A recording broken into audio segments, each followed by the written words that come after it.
అమ్మా,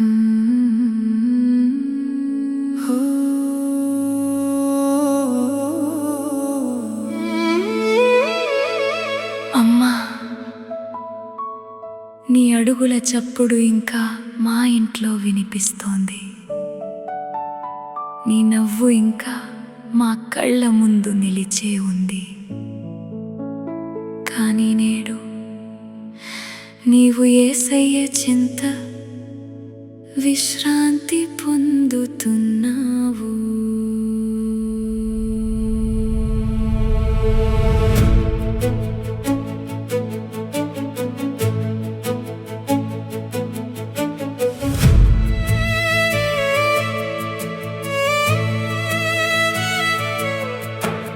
రేయింబవళ్ళు కష్టపడి మమ్మల్ని పెంచిన తల్లివి, నీ ఆకలి దాచుకొని మాకు అన్నం పెట్టిన దేవతవు.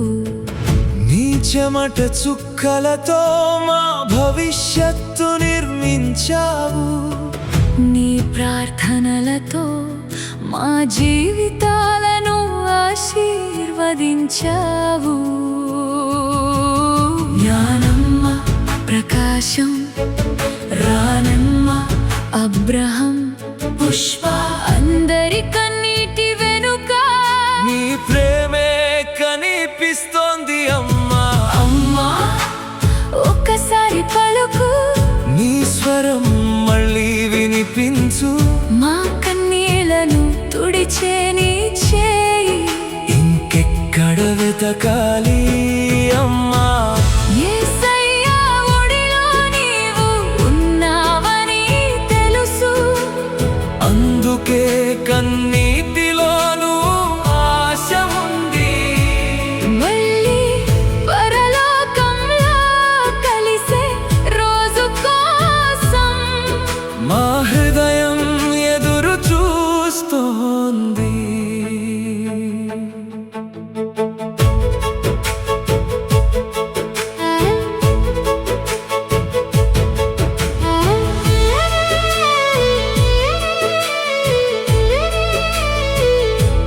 మనవళ్ళు, మనవరాళ్ళు అవ్వా అని పిలిచే ప్రతి క్షణం ఇల్లు అంతా మౌనంగా మారుతోంది. నీ ప్రేమ కథలు, నీ ఆశీర్వాద మాటలు మా జీవితాంతం మాతోనే ఉంటాయి. నీ చేతి స్పర్శ పోయినా నీ జ్ఞాపకం ఎప్పటికీ పోదు. యేసయ్యా, మా అమ్మను నీ ఒడిలో చేర్చుకున్నందుకు స్తోత్రం.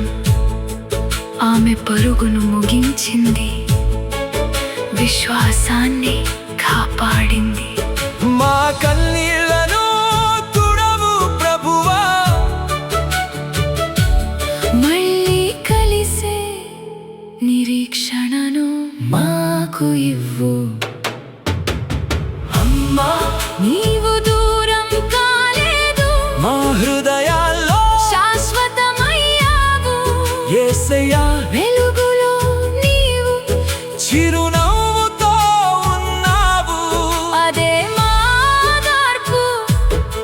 వికోలు కాదు అవ్వా, ఇది కొంతకాలపు ఎడబాటు మాత్రమే.